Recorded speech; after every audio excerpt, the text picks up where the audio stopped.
भारत भारत क्यों बना? भारत दुनिया के अंदर स्वतंत्र भारत एक लोकतंत्र के रूप में सबसे मजबूत और सबसे बड़े लोकतंत्र के रूप में क्यों स्थापित हो रहा है? इसके पीछे का कारण यही है जो हम लोगों ने उस विराट व्यक्तित्व के अंदर देखा था, जो महारानी अहिल्याबाई होलकर के समय में हम सबको देखने को मिलता है, या जो हमें 1500 वर्ष पहले आदि शंकर के द्वारा स्थापित 4 पीठों के माध्यम से देखने को मिलता है। आदि शंकर का जन्म केरल में होता है। केरल में जन्म लेने वाला एक सन्यासी मात्र 32 वर्ष की आयु जीता है, लेकिन भारत की सांस्कृतिक एकता के लिए देश के अंदर 4 कोनों में 4 पीठों की स्थापना कर देता है। कोई भी राजनीतिक ताकत उन्हें वहां पर इन धार्मिक स्थलों को रोकने से वंचित नहीं करता, रोकता नहीं, कोई बाधा नहीं खड़ी करता, बल्कि नेतृत्व उन्होंने दिया।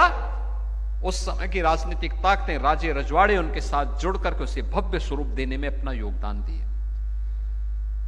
महारानी अहिल्याबाई होलकर ने अपने स्वयं के द्वारा संचित धनराशि से इन मंदिरों का पुनरुद्धार किया था, जो गुलामी के उस कालखंड के दौरान विदेशी आक्रांताओं की क्रूरता और विभत्स और बर्बर कार्रवाई का शिकार हुए थे। उन सब की उनकी पुनर्स्थापना करने के लिए उन्होंने उस कालखंड में जिस भाव के साथ इस अभियान को अपने हाथों में लिया, आज उसी का परिणाम है जब काशी विश्वनाथ मंदिर को एक भव्य स्वरूप काशी विश्वनाथ धाम के रूप में पुनर्स्थापित करने का कार्य प्रधानमंत्री मोदी जी के कर कमलों से प्रारंभ हुआ। 13 दिसंबर 2021 को तब प्रधानमंत्री मोदी जी ने इस बात का उल्लेख किया था। उस समय भी उल्लेख किया था कि महारानी अहिल्याबाई होलकर ने जो कार्य सैकड़ों वर्ष पहले काशी में करके दिखाया था, आज ये उसी की कड़ी का एक विस्तार। महारानी अहिल्याबाई होलकर ने सत्ता संभालने के बाद बहुत स्पष्टता के साथ उद्घोषणा की थी कि मेरा पथ धर्म का पथ है, धर्म का पथ ही न्याय का पथ है, और न्याय का पथ ही हमें सर्वशक्तिमान और समर्थ बनाने में सहायक हो सकता है। और उसी भाव के साथ उन्होंने उस कालखंड में मालवा के माध्यम से सनातन धर्म की पुनर्स्थापना में अपना योगदान किया, जिनके उस विशाल और विराट व्यक्तित्व के प्रति कृतज्ञता ज्ञापित करते हुए भारत की सनातन धर्म की पवित्र परंपरा ने उन्हें पूर्ण श्लोक के रूप में सादर नमन करते हुए उनके प्रति कृतज्ञता ज्ञापित की है। याद करिए, भारत के वैदिक उद्घोष ही रहा है, धर्मो रक्षति रक्षिता, यानी अगर आप धर्म की रक्षा करेंगे तो धर्म आपकी रक्षा करेगा। और इसके साक्षात प्रतिमूर्ति कोई बनी तो महारानी अहिल्याबाई होलकर बनी। महारानी अहिल्याबाई होलकर ने इसकी शुरुआत की उस कालखंड में जब देश विदेशी आक्रांताओं के आक्रमणों से आक्रांत था, सनातन धर्म छत विछत हो चुका था या होए जा रहा था। उन स्थितियों में अपनी राजनीतिक सीमाओं का अतिक्रमण करते हुए उत्तर से दक्षिण तक, पूरब से पश्चिम तक भारत की सनातन धर्म की पहचान, भारत के हमारे पूज्य धर्मस्थलों को पुनर्स्थापना के उस महत्वपूर्ण कार्यक्रम को उन्होंने अपने हाथों में लिया। आप याद करिए, काशी विश्वनाथ मंदिर की पुनर्स्थापना का कार्य इतना कठिन रहा होगा। औरंगजेब की सत्ता और उसके तत्काल बाद कि किस प्रकार की परिस्थितियां रही होंगी।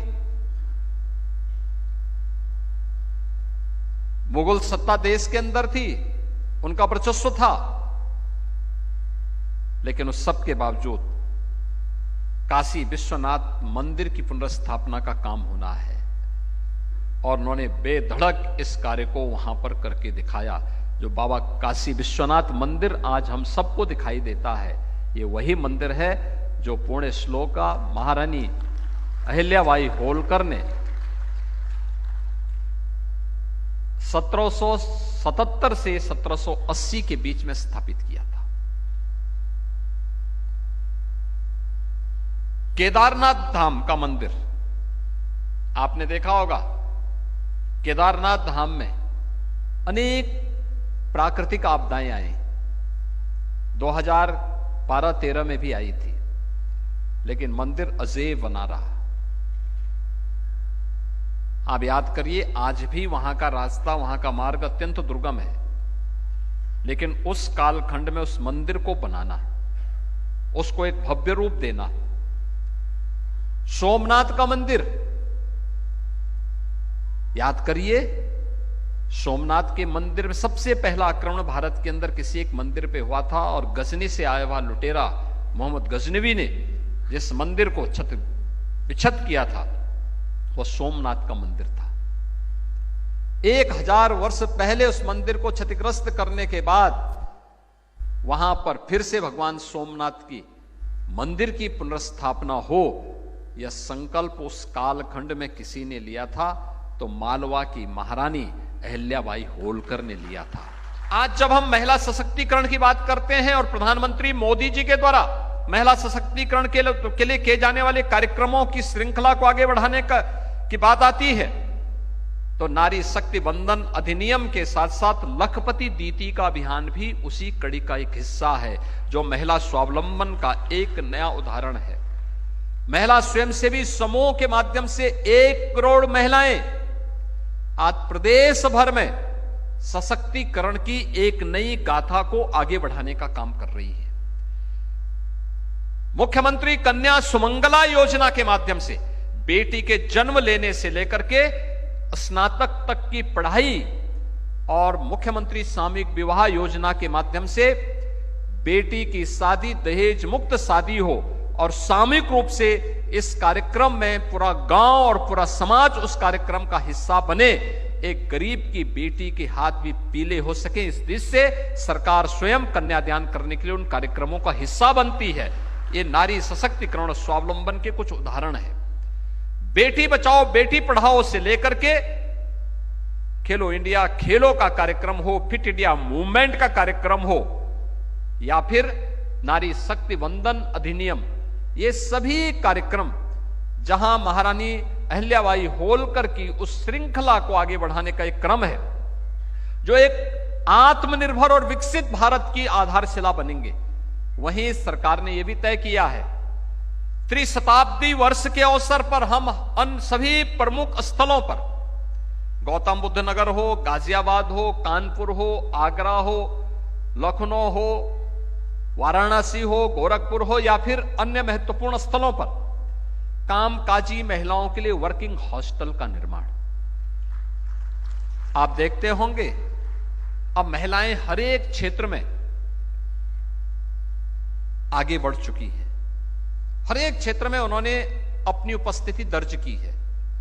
उत्तर प्रदेश पुलिस में आप याद करिए, जब 2017 में हम लोग आए थे, उत्तर प्रदेश पुलिस बल में महिलाओं की उपस्थिति केवल 10,000 थी, और आज मुझे बताते हुए प्रसन्नता है कि मात्र 8 वर्ष में ये डबल इंजन की सरकार उत्तर प्रदेश में महिलाओं की, यानी महिलाओं की उपस्थिति आज वहां पे लगभग 40,000 महिलाएं कार्य कर रही हैं, यानी पुलिस बल का हिस्सा बनी है, जिसमें एक सामान्य कांस्टेबल से लेकर के और एडिशनल डीजी स्तर तक की अधिकारी महिलाएं आज कार्य कर रही, अलग अलग पदों पर कार्य कर रही। उत्तर प्रदेश में पहले जो 15% महिलाएं कामकाजी व्यवस्था के साथ जुड़ पाई थी, आज उनकी संख्या बढ़ करके अब 35% से ऊपर हो चुकी है। इन 8 वर्षों में लगातार इसे बढ़ाने का प्रयास किया जा रहा है, और हम लोगों ने तो कह रखा है कि पुलिस बल में भर्ती होगी तो उसमें कम से कम 20%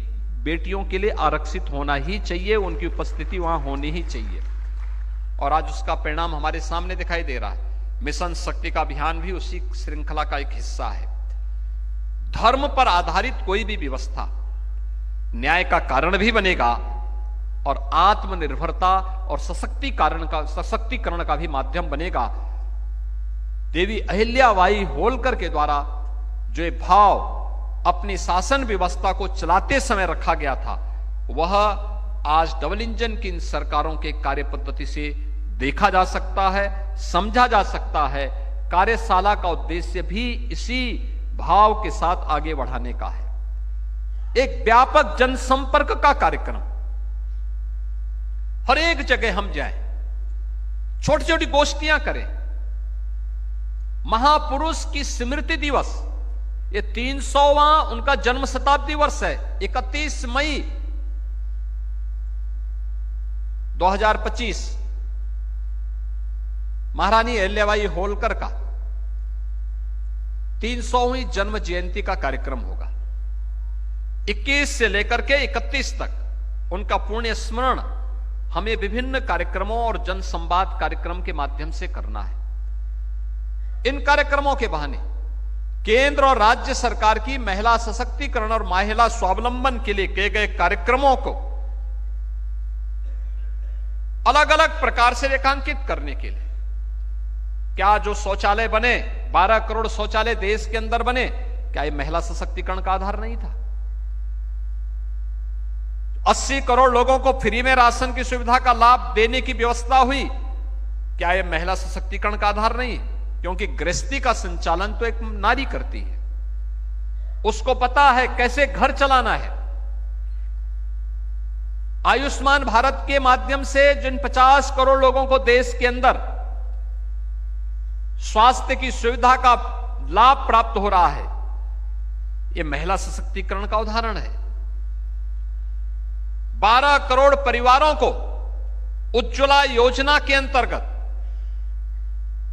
जो रसोई गैस के सिलेंडर प्राप्त हुए, तो फेफड़े भी खराब होने से बचे, आंखें भी खराब होने से बची। यह भी महिला सशक्तिकरण का एक उदाहरण है। और यही नहीं, यानी यह श्रृंखला केवल यहीं पे थमती नहीं है। ये भारतीय जनता पार्टी की डबल इंजन सरकार ने नारी वंदन अधिनियम के माध्यम से जिस कार्यक्रम को प्रधानमंत्री मोदी जी ने पंचायत से लेकर के संसद तक अब उनकी 33% उपस्थिति अनिवार्य हो, इसको एक गारंटी के रूप में दे दिया है। ये गारंटी उसी श्रृंखला का हिस्सा है कि आधी आबादी आज जीवन के प्रत्येक क्षेत्र में, वह ग्राम प्रधान हो या देश की संसद में, वह फाइटर विमान की चालक हो या पुलिस बल या अर्धसेना बल के अधिकारी के रूप में या जवान के रूप में कार्य करती हुई, एक प्रशासनिक व्यवस्था के साथ जुड़ी हुई हो या सार्वजनिक जीवन में कार्य करने वाली, एक किसी स्वयंसेवी समूह के माध्यम से अपनी सेवाएं समाज को प्रदान करने वाली एक सामान्य नारी के रूप में अपना जीवन यापन करने वाली, इन सभी का अपना अपना योगदान है समाज के निर्माण में। हम उनके सामने जाकर के डबल इंजन सरकार के द्वारा जो कुछ भी किया गया है उसके प्रति कृतज्ञता ज्ञापित करते हुए अगर हम उनको बताएंगे कि ये चीजें हुई हैं और आने वाले समय में ये कार्यक्रम सरकार के द्वारा आयोजित होने वाले हैं, तो मुझे लगता है कि यह देवी अहिल्याबाई होलकर के प्रति हमारी विनम्र श्रद्धांजलि होगी, हमारी ओर से कृतज्ञता होगी।